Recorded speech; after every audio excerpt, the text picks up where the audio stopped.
Okay. So now we can start. Sorry for the delay there. Okay, great. Thanks everyone for joining us today. My name is Dr. Deirdre Dunleavy, and I'm a committee member for Women in Research in Ireland. And on June 20th, which is this weekend, is the United Nations World Refugee Day. And this year's theme is Together We Heal, Learn and Shine. So today's event, the Legacy of Direct Provision, is timely and necessary. I think you'll all agree. So I'll be moderating this discussion with my fellow Women in Research in Ireland member, Dr. Susan Fetix. And we'd like to thank the Royal Society of Chemistry, Inclusion and Diversity Fund for sponsoring the event.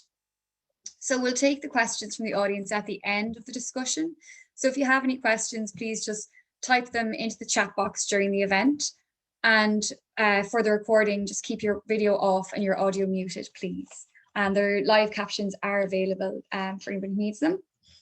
So today we have the privilege to hear from two leaders for change in Ireland. Rosemary Kunene is the founder of Dignity Partnership, an organisation that empowers refugees to develop their business and entrepreneurial skills. And Donnah Vuma is a founder of Every Child is Your Child, an organisation that raises funds towards education for children living in direct provision. So before we start the discussion, Susan will ask a poll for everyone, and the answers are anonymous. So Susan, would you like to open the poll?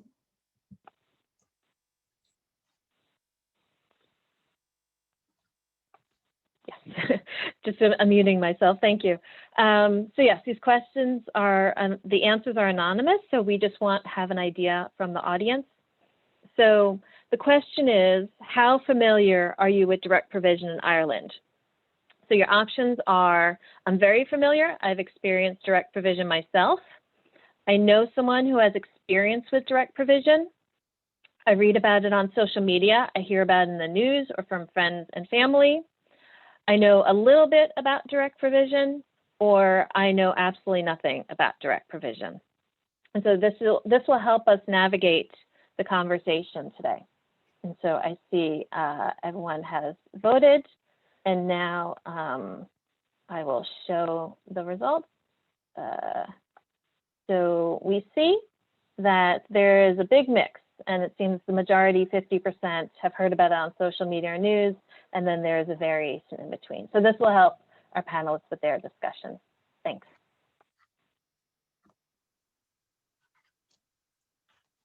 Okay, great. So to begin the discussion with Rosemary and Donnah, we're first of all going to read an anonymous statement from women living in direct provision today. So Rosie, would you like to take the first statement?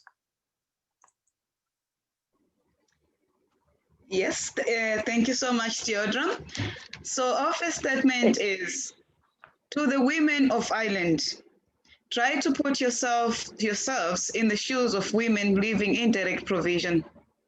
Think of leaving Ireland and relocating to a new country like Zimbabwe. Leave your comfort home and sleep outdoors for an evening. You feel displaced and you have the feeling of people looking at you as something different. This is our experience, and there needs to be better access for women to advance themselves with courses, to further our education and empower ourselves. Thanks, Rosie. So Rosie and Donnah, maybe you could firstly just briefly describe direct provision to someone who has no experience with the system themselves.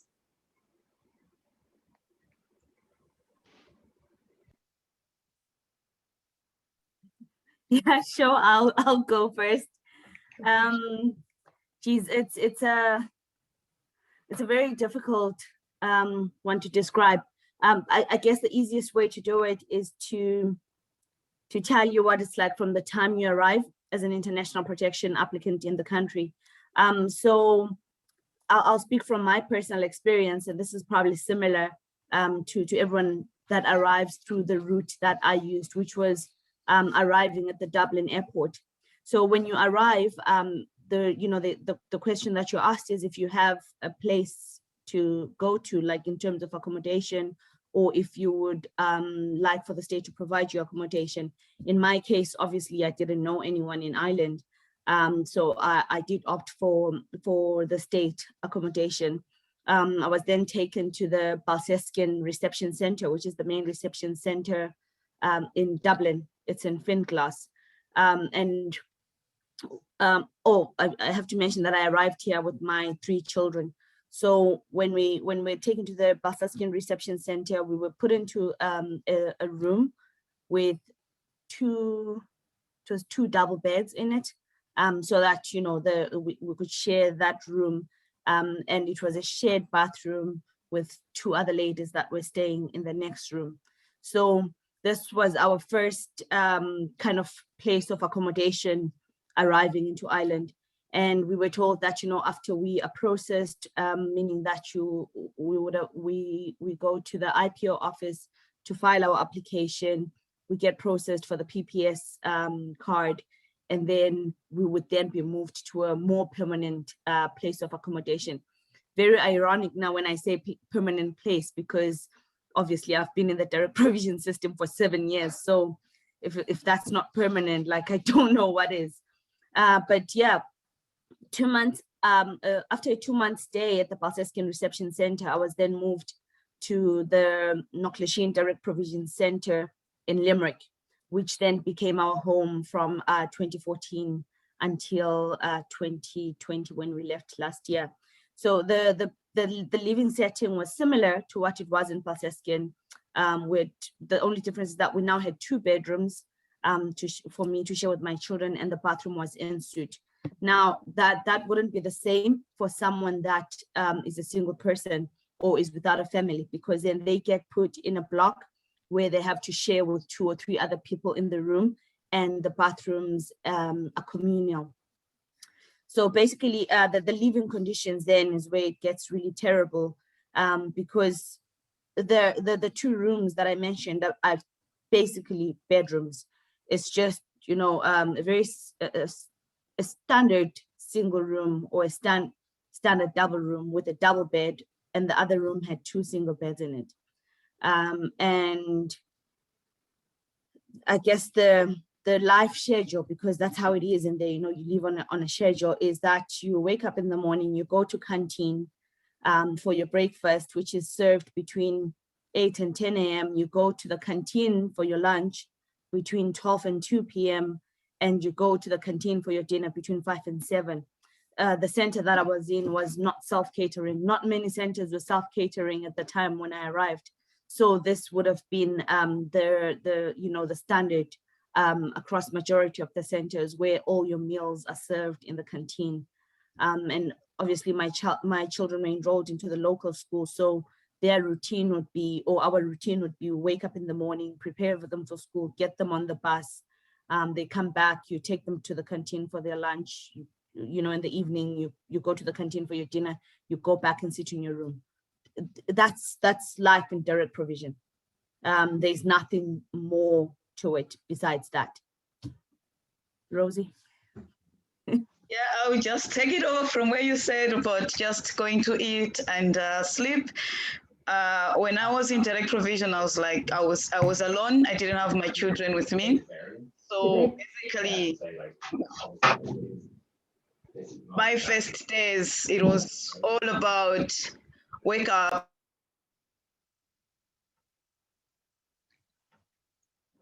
Rosie, we've lost your sound. Yeah, there you are. Yeah, I was muted. Yeah, so wake up, go to bed, just all you do is eat, go sleep, eat, go and sleep. And then those times we didn't have the right to work. There was no access to education. So it was just a matter of like, when you wake up, you'd be like, okay, what am I doing next? Mm. Okay, you just wake up, you go and sleep, and get the food, you go back to bed. And you'd have some people that, their dignity would actually just go low. They would not even think of doing anything. They'll wake up in their gowns, they go and get their breakfast. In their gowns, they go and get their lunch. They wouldn't change their clothes. And before you know it, you find mentally they've been affected. And then you'd also find some people that they would actually just be waiting for Thursday to go and queue at the post office. And once they get there, then it was 1910. Once you get that 1910, you're going to Lidl, and the only thing that you're thinking of buying in Lidl is the alcohol, because you just want to numb the pain. And some of us, we did that until we had to wake up and say, no, it can't be always like this. But just buying the cheap alcohol, you get in the hostel, you come as a group, you drink, you're thinking, you're living in a fantasy world. Mm. And what did you both find to be the most challenging aspect while in the system? I guess for me, the most challenging aspect would have been not being able to work, not being able to provide for my family, for my children, because I was coming in from a professional background, you know, where I had been working from a very young age. Even when I left my country, you know, I was employed. I'd been in my job for over 6 years. So coming in to find that I don't have the right to work. And like Rosie mentioned there, that I was only entitled to a weekly living allowance of €19.10 a week. So that meant that, you know, your sanitary products are coming. I'm a mother of 2 girls and well, 2 boys now. It was 1 boy then. But, you know, you find that sanitary, you know, products are coming from there. Toiletry products have to come from there. There are little snacks that they can have in the room, because obviously you can't supplement, you know, meal times and that kind of thing. So trying to squeeze in everything into that €19.10. The children at that time were getting €9.60, if I'm not mistaken. I don't even remember properly, but it was less than €10. So for the week, you'd essentially have less than €50. And this is what I had to survive on in terms of taking care of whatever was needed in terms of their educational needs, you know, their clothing, etc. You can imagine when you have 3 young children. So I found that to be one of the most difficult things while I was in there, but as well, the challenges with my mental health, as Rosie has mentioned, but not mine alone, the mental health of my children as well, because at certain times, you could see that they're struggling and that they couldn't understand what was going on. You know, there was constant questions of, what are we doing here? You know, why are we here for so long? Why can you not get me this? Why can you not get me that? So I think the biggest thing for me was that failure to provide, and that not having that private space, you know, not being able to just go into the living room and watch TV, you know, or be angry and not have the kids have to see that, you know, you're constantly having to wear a mask and pretend that everything is okay. But yeah, being not able to work led to a whole lot of other problems. On my side, I would actually agree with what Donnah has said. And with me, I would say not having a sense of autonomy as well. I came here because I wanted that freedom. I wanted to have that, my voice to be heard. As a woman coming from a country where women are taken as second-class citizens, I thought if I come here, my voice would be heard. But it was just one of those, at the moment, it was just one of those dreams that didn't come true. And being dependent on someone, I won't say much, Donnah has already said it, expecting things to come from someone else, whereby back home you're able to work and paying your own bills. I think that's something that gives an individual dignity, but then you being put in a situation where you have to expect everything to be paid for you. And then one thing that I found really dehumanizing was to queue at the post office to receive that €19, no matter how much money I would be receiving. But the fact that I have the skills, I have the energy, the strength, and I'm queuing there collecting money when I can work and earn that money. It was a bit, for me, it was destroying my inner being. And also the stigma and prejudice, the fact that living in direct provision. And this stigma and prejudice is not only that I was experiencing with the local Irish people, but even with other migrants. The fact that you're living in a direct provision, that already, like, people would put you in a certain box. But well, what I did was I just used the time to develop myself and forget about the circumstances that I put myself in. And I used to say, I am smiling while living in pain. So I would always every day create positive thoughts in my mind and live a fantasy world. Mm. And so where did you get the motivation or the inspiration then to launch your organizations?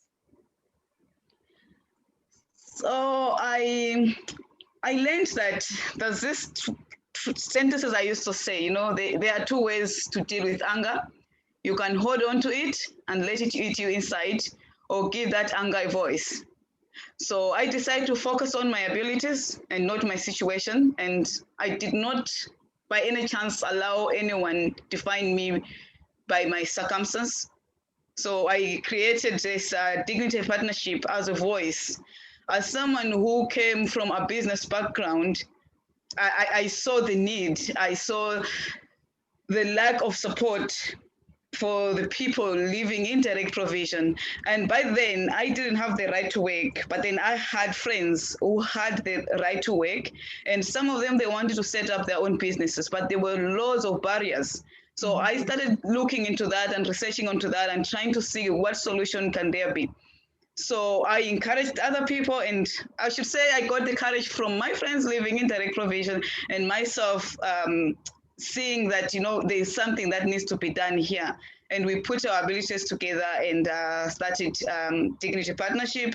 And the other thing that was actually, that would put me off is having different people. I don't mean this in a bad way, but having different people coming in the center and saying, we've organized this and this, can you bring up people to come and do this? And I used to ask myself, okay, coming from a community development background, I used to ask myself, did you ask them, is this what they want? Did you ask them what exactly their needs are? Why would you just be hiring a bus and say, okay, bring up the people, like bring up 10 people, bring up 15 people, this is what we are offering. No one is coming to say, okay, what is it that you want? How can we help you out? What are your needs? So I felt like people have got their own ideas. So how can I come up with an organization that would help people develop themselves using their own ideas and empower themselves using their own talents and their own ideas? Over to you, Donnah. Thanks, Rosie. Yeah, I guess with myself, it probably really happened organically. One of the reasons why I had to leave my country of origin was because I was, I guess, a loudmouth. I've always been a campaigner. You know, I've always been one to advocate for change and for access to human rights. So that was one of the things that got me into trouble and forced me to flee my country. So naturally, when I you know, when I was put into direct provision and realizing that it was such a system of oppression, and there were so many wrongs, and you know, so many fundamental human rights that were being violated, I just felt the need to speak out about it. Coincidentally, it was the time when the protests were starting to happen in places like Cork, and you know, we came together with Lucky and others, and that's when Mercy, you know, was formed. So within a few months of my arrival, I was already you know, trying hard to be the voice, or rather not even the voice, but to advocate for change in the system that was oppressing so many of us. But in terms of how Every Child is Your Child came about, was because of that failure to provide for my own children, and the realization for the need of that initiative came through a friend of mine in the center who had a daughter that was starting first year in that particular year, first year of secondary school. And she had come to me to say, look, I'm drowning here. I don't know where to go. I have this huge list of needs, you know, and fees, etc., that need to be paid, and I have no idea where to go. So we were running around in Limerick, you know, going to different places, and we were just constantly hitting brick walls. You know, people were either telling us, yeah, you know, you're not within our remit, you know, or unfortunately were not able to help you with that. And the only support that was available was the social welfare back to school clothing and footwear allowance. And that was it. So you had to kind of either save up bits and pieces of that €19.10 that you were getting to try and meet costs that were exceeding €800, which was almost impossible. And in that very year, I realized that my own daughter was starting secondary school the following year. And I found myself in a position going, oh my gosh, this is going to be me. And there was about 20 of us in the center at that time that had children that were either starting secondary school or were already in secondary school, facing the exact same challenges that we were facing. So we kind of, thought to ourselves, what is the temporary solution that we can come up with? I'm from a sales and marketing background myself, so I'm always looking at the glass as not half empty or half full, but as what can we do to even it out? So yeah, the idea was, can we do something for ourselves that will help us? And the one idea that we came up with that could help us get the funds quickly and the support, and at the same time help us raise awareness about the challenges that we were facing as parents living in direct provision, was through a fundraising dinner event, which is what we set up in that year. And it was a huge success. We got huge support, over 100 people coming to that dinner event, and people sponsoring raffle prizes, local businesses getting involved, the local council getting involved, University of Limerick, Mary Immaculate, like those people, getting involved. And it was really great because it kind of opened up a whole new world of allies for us. It raised awareness of our situation, but at the same time, it helped us get the necessities for our children in terms of school essentials. So automatically now, from the success of that, people in the different direct provision centers were reaching out to us to say, can you help us replicate what you did, for our center or for our town? Or can you do that? Can you make your event bigger next year so that you can accommodate us as well? And yeah, here we are 4 years later. We've been running this back to school drive that now supplies over 1,300 children living in direct provision with back to school essentials. I always say it's really funny because direct provision, started out as a temporary solution to what they said at that time was an influx of people coming to seek asylum. And we set up this fund as well, or this initiative as well, as a temporary measure. And we thought, okay, you know what? In 2 years' time, we'll be out of the system, we'll be working, we'll be able to take care of our children, things would have changed, the state will realize that this is a problem, they'll fix it. And 4 years later, we're still having to run this backpack drive. Yeah. Yeah, thanks so much for that, both of you. It just shows the inspiration you can find and that people can get from these situations. Donnah, you might do one of the other quotes we got from women who are currently in direct provision. It links quite well with what you're just talking about with education. Yeah, sure. So the quote reads, "We don't know the world outside of direct provision. I struggle to find a life for my teenage daughters. It is a challenge for them to study at college. My daughters are intelligent and have straight A's. They have full acceptance to school, but we cannot pay the international fees since they are not citizens. The cost is too great. Education is power, the best way to get involved with society.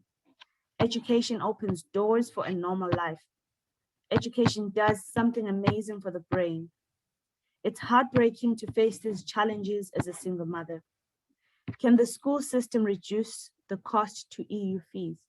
Or can there be more opportunities for scholarships specific to children in direct provision?" That's the end of the quote. Thanks, Donna. Yeah, it just goes to show how there's so much potential out there, but with the limitations that are happening in the system, and these are wonderful things for people to be understanding, you know, the differences, the issues that are out there. So we appreciate your feedback. Moving on, yeah, that leads into a good question of what changes are needed for people to transition out of the direct provision system. Rosie? I was gonna start. Yeah, I can go. My answer, I guess, is very simple. It's very straightforward. I think full access to the labor market is needed.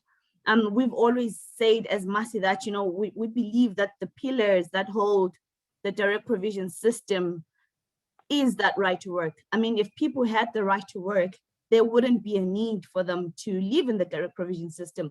We constantly hear the government saying that, you know, direct provision is voluntary. But the question always is, how is it voluntary if you don't have any other means of supporting yourself?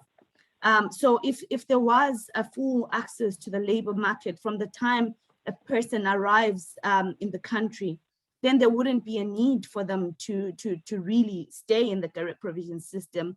And, you know, in turn, there wouldn't be a need for support that might help people transition out of the system, if that makes sense. So yeah, for me, that would be the biggest change that is needed. A right to work that doesn't discriminate on when you arrived or what stage your application is at, etc. Over to you, Rosie. Oh, I totally agree with what Donna has said, and yeah, she's actually looking at either the people who have just come and maybe those who will be maybe coming in future. And at the moment, I'm going to talk about the ones who are already stuck at the moment in the system. Like, there is a lot of like support that needs to be put in there, like even having caseworkers. When I was to move out of direct provision, all I was having people from the department asking me, when am I getting out? And I was like, I am looking for the house. Can you help me get the house then? Because I'm not having any references. I'm struggling to get the references. I'm struggling to get accepted. And then all you're coming is to remind me, when are you leaving out?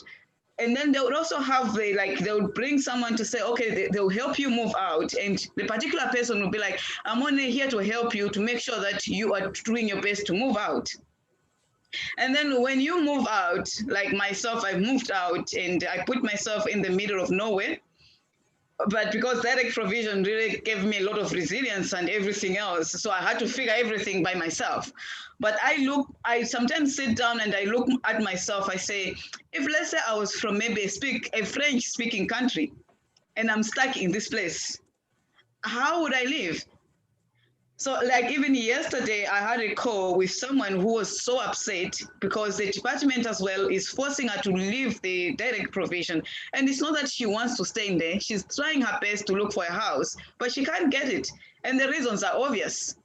The landlords don't want to take people in help. The landlords don't want to take people coming out of direct provision because they don't have references. And all those things are there. And then all people are being asked is, when are you moving out? Instead of saying, okay, let's help you out.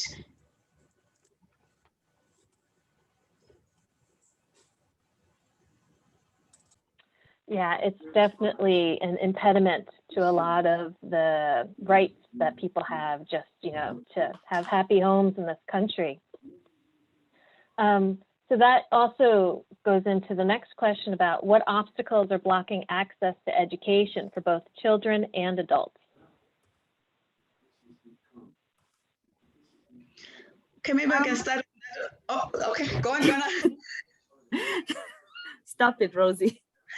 I would say the greatest obstacle is the international fees. So for someone that's trying to access third level education, they are classified as an international student. They're not able to, they don't qualify for grants like the Susie grant. People are dependent on the sanctuary scholarships, of which we know are very limited, you know, in the different universities. They offer a very limited number. And even with that, they don't offer full support. So that's something that needs to change in order for people to be able to access third level education. Doing away of classifying people who are seeking asylum as international students, but as well, that the right to work permit had a huge impact on the QQI level 5-6 courses that people used to be able to access, you know, quite easily if you had the funding, and you didn't really, you were not really charged international fees to access those courses. But with the introduction of the right to work, you are not able to access those courses if you don't have a permit. So that means that a majority of the people are excluded from being able to access, you know, skills training or upskilling. And then in terms of children who are finishing off secondary school and hoping to get into third level, the schemes that are in place are not sufficient because they exclude so many children. The post-leaving cert scheme, you know, is only available to children who have been in the education system for a minimum of 3 years. Now, if you are an 18-year-old or 17-year-old that has just arrived into the country, gone straight into leaving cert and has finished that and are hoping to go on to third level, it means that you're not able to do that if you cannot afford the international fees that are associated with whatever course you're choosing to do. So the government needs to revisit those schemes. And also another group of children that's excluded is the children of protection applicants who are on a deportation order. And we all know that that process can be lengthy. You can be on a deportation order for over 2 years. So it means that that child is not able to further their education for a period of 2 years. And ultimately, that deportation order could be, overturned. And that means that literally that child's 2 years has been wasted. So there's so many things that need to be changed in terms of the schemes that are available and the policies that are in place that exclude people from being able to access their level education. And with regards to the primary school and secondary school, the schools, I feel like I don't know whether it's the Department of Education that's responsible for communicating this to the schools, that people who are living in direct provision are not able to afford things like the book rental fees, the voluntary contributions, the purchasing of the workbooks, of the uniforms, etc. So there's some provisions that need to be made to facilitate that. Because if a child is going into school and, for example, they don't have all the workbooks, I remember my kids at one point had, the teacher at school was really great now. She had to photocopy pages of the workbooks so that my children could keep up to work. And that really damages a child's confidence and their self-esteem. That means that they're not performing to the best of their ability in the class because they feel that difference. So something needs to be done by the relevant department or by the school bodies to address that problem and make sure that children that are in direct provision are not being left out in terms of having access to education or access to the resources that benefit their learning or their education. I think you've said it all there, Donnah. I can only add also, I think the language itself, the language would be a barrier for some people. Like people who are coming, I'm so passionate about people who come from like countries where like English is not their business language. So maybe they're speaking French or Portuguese. I have quite a number of friends like who would want to go into the third level education and they don't really, they're not accepted because they don't have that good English, and also to find places where they can improve their English. So we do have like places where we do the Forchis chalk, but that is not like enough for them to help them maybe do their essays and everything else. So there is that problem. So like if there was access to vocation training, because what is out there mostly for people like living in direct provision, mostly you find is about childcare or maybe community work. That's what most people are doing. But then there isn't that much opportunities for vocational training that does not even require for people to have to write essays or something. Because for some, they actually like maybe they consider themselves like they're too old. Like you find someone looking at them, I'm in my 50s. Why should I go sit in class and first I start learning English and then so? But if they would be given some kind of like vocational training, it would help them. Yeah, and just to add on to what you've said there, Rosie, I think that's a very important one as well that we are advocating on at the moment in terms of language supports, where we find that a lot, well, not a lot, there's no English supports for newly arrived children. You know, when children arrive and they're thrown straight into the education system, and very oftentimes children are coming from backgrounds where they have very little to no English, and they're having to go into school and try to learn really where there's not even supports to facilitate someone that has zero to very little English. So a specific support for young people and children needs to be in place, needs to be available before they are put into the don't know whether it's called the official education system. Yeah, but before they are put into schools. At the moment, that doesn't exist.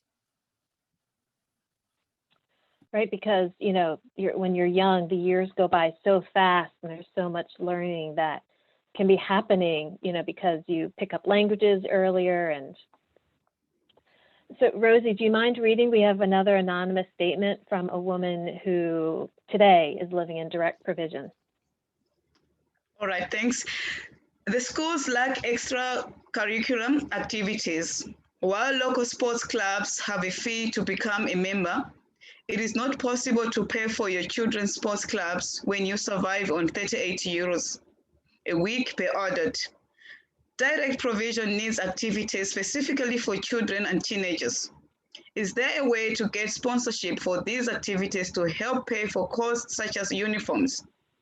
These costs become obstacles of inclusion for children in direct provision. How can children leave direct provision with confidence? They need a better sense of stability. Teenagers need to exercise to maintain healthy weight and bond with other kids. Is it possible for the local gyms to have special reduced fees for memberships of children in direct provisions? It can be a part of community service program. That's the end of the quote. Yeah, exactly. It's just so important. We've talked a little bit about the mental health, but can you guys just go a little more into the short-term and long-term mental health effects that occur? Because, yeah, as mentioned, it just came out in the news recently that children, they've done studies at DCU, that children's mental health is better when they have exercise and they're interacting with people. So it's absolutely essential.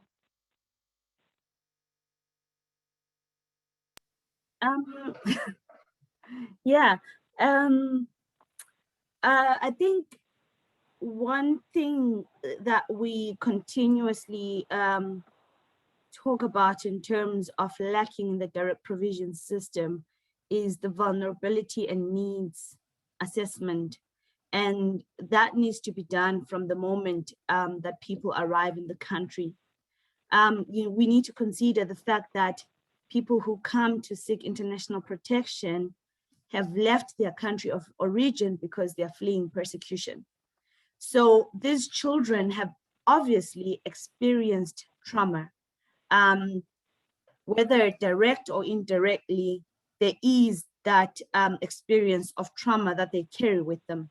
And arriving into a foreign country, the culture shock, all these different elements, combining with all that baggage they come carrying with them is not being addressed. And I've always felt that, things like sports and the arts can be an outlet, for these different stresses and traumas that people experience. It can be healing, it can be therapeutic. So, you know, it's a pity that time and again, things have to be left up to civil society. We have to be raising funds, you know, for people to donate money so we can pay for children to access extracurricular activities, or we have to be lobbying clubs and whatnot to say, please waive the fees. Whereas I feel like the big associations, like for example, the Football Association of Ireland have a huge role to play, the GAA, they have a huge role to play. They need, just by recognizing that, you know, the people that are living in direct provision, first of all, have experienced trauma, etc. And this could be something that's good for their mental health, but also recognizing that they're not able to afford, you know, taking part in these activities. It's not that they don't want to, they're just not able to afford to do it. I mean, we know that all these direct provision centers are in very isolated, very rural locations where you need a car in most cases to get from point A to B. And we know that people who in the asylum process don't have access to driver's licenses, etc. You know, it's just a snowball that just keeps going. So provisions need to be made by the governing bodies of the different activities to say we need to make provisions for these children. And I really wish that we could move away from that charity model, or that thing where we have to constantly call out for help from civil society to step in and try and rescue people that are in direct provision. It goes back to what Rosie was saying there. I think this is where it all comes from, where people just show up with the bus and say, oh, we're taking you to the cliffs of Moher. But I probably don't even have an interest in nature. I'd rather, you know, I don't know, I don't know what example to make, but I'd rather do something different, or a child has a different interest. So yeah, I guess, yeah, I should stop rambling. Rosie, take over. No, it makes sense, and I just wanted to add on the impact of the mental health, like long stays in direct provision. They always you always get to be worried, and you have these mixed emotions when you're being called for the interview. Your heart is already pacing. How is this interview gonna go? When you come up back from that interview, you feel like you've just been grilled. And again, living in the direct provision, there is, I don't know, Donnah, if you felt it. And I'm still trying to figure out why my anxiety level went so high. And I'm trying to link it up with what happened to me at home. Up to now, when there's a knock on the door, my heart always skips and I'll be racing and I feel like, you know, there's someone after me. When I came into direct provision, that's what I felt. I was running away from this thing at home. I came here, I was put into this place where I was having, okay, the first time I was having a room by myself in the center that I was. And my wing, it's like there weren't too many people. So sometimes when I'm walking, I'm just gonna get frightened by any image that comes behind me. And this has been going on. And then I was moved to a center where we were even sharing the room.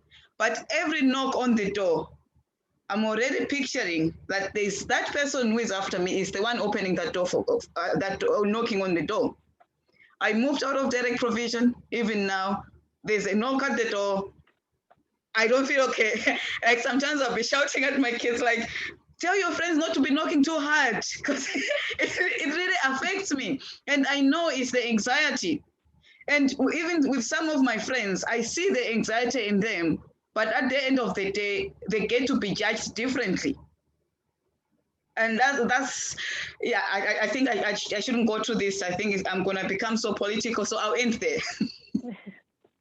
No, it's your whole nervous system that you're in survival mode that you need to come down off of and feel accepted in the Irish community, and to just feel like this is home, that you would feel safe and not have your nervous system go into high anxiety. We need to wrap up. This has been really educational and wonderful. But Donna, if you could just read the last quote, and then we'll finish up and take some questions from the audience. So the quote reads, "As a family, we want to visit museums, galleries, and science events to nurture our brains and our hearts.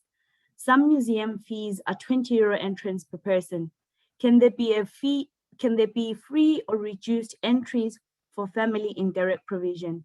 We want to integrate and learn the Irish culture, but the high cost of some cultural events prevents our growth in this country."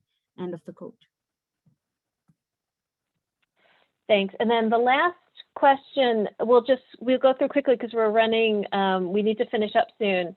It's the idea, for those of us who have no experience with direct provision here in Ireland, what can we do for those who are in direct provision? So just a couple of sentences from each of you, and then we'll go into questions from the audience.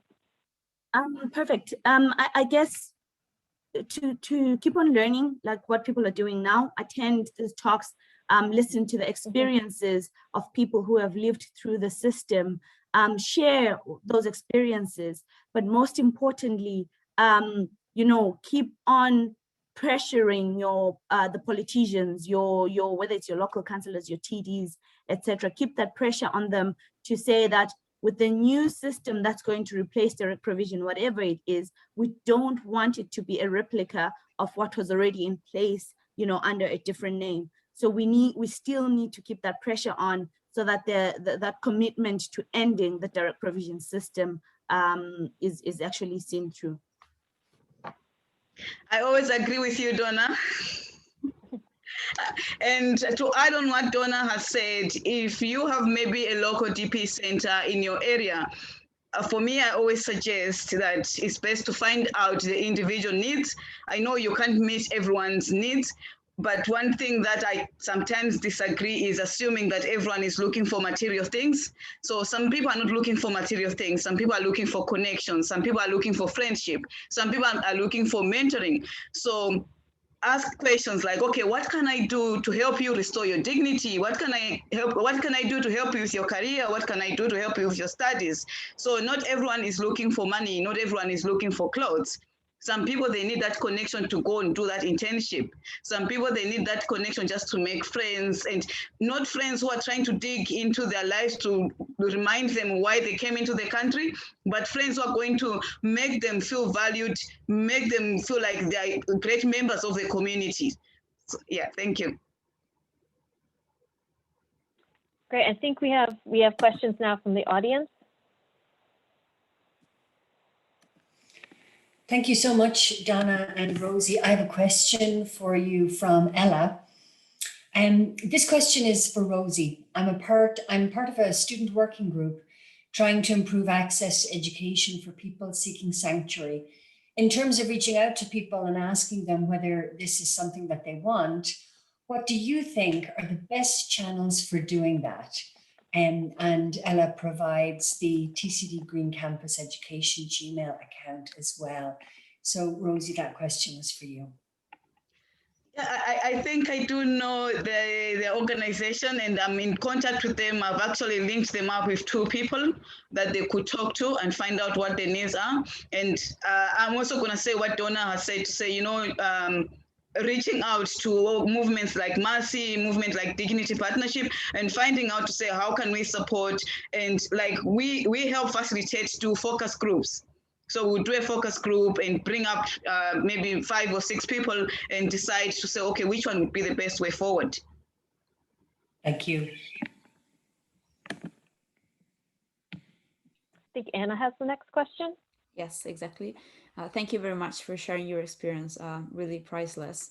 Thank you. The question I'm going to ask is from Clina, and she says, "Thank you so much for the insights you're giving us all. I'm wondering, what do Rosie and Donnah think of the plans to end direct provisions outlined by the government this year in the white paper? Is what is planned sufficient? Would it make the difference we need to make sure that people are welcome to Ireland and can truly be part of Irish society from the beginning?" Thank you. I'm not sure, Clina. I'm very skeptical still about what will come out of what the implementation is going to look like.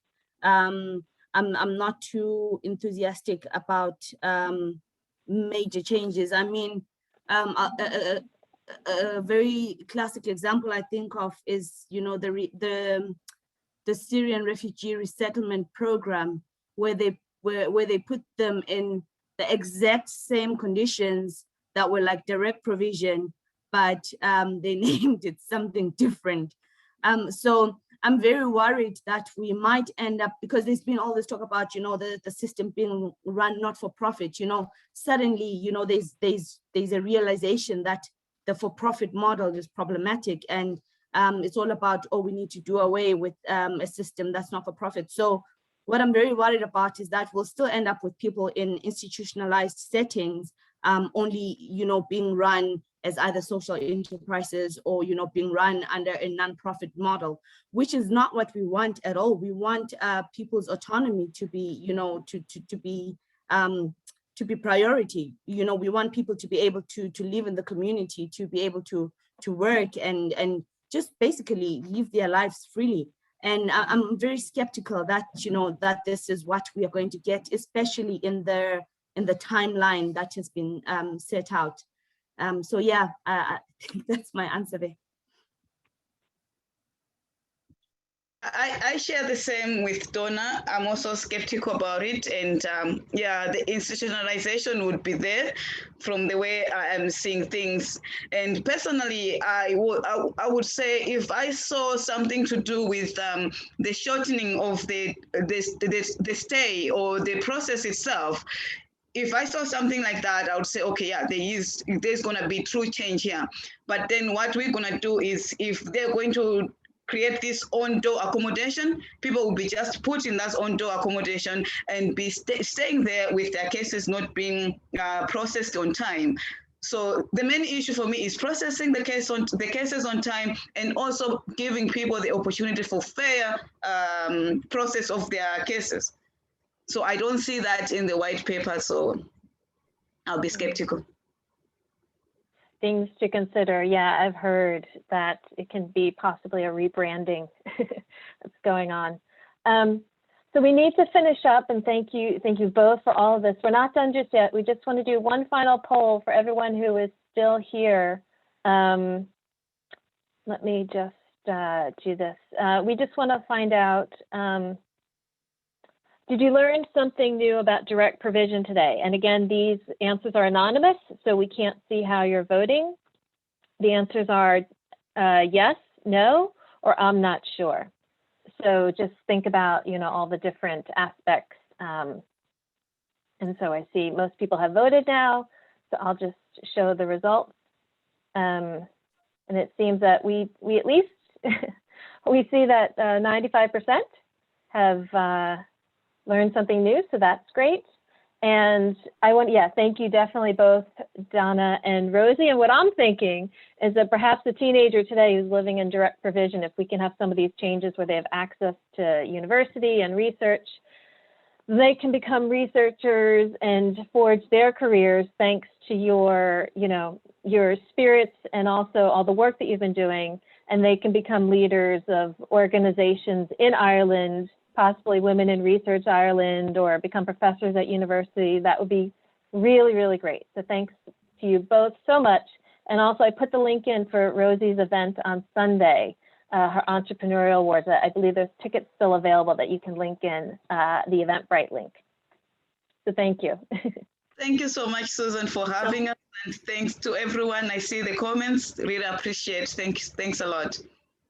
Yeah, thank you so much for everyone for coming through, and thank you so much for inviting us as well to come and talk to everyone.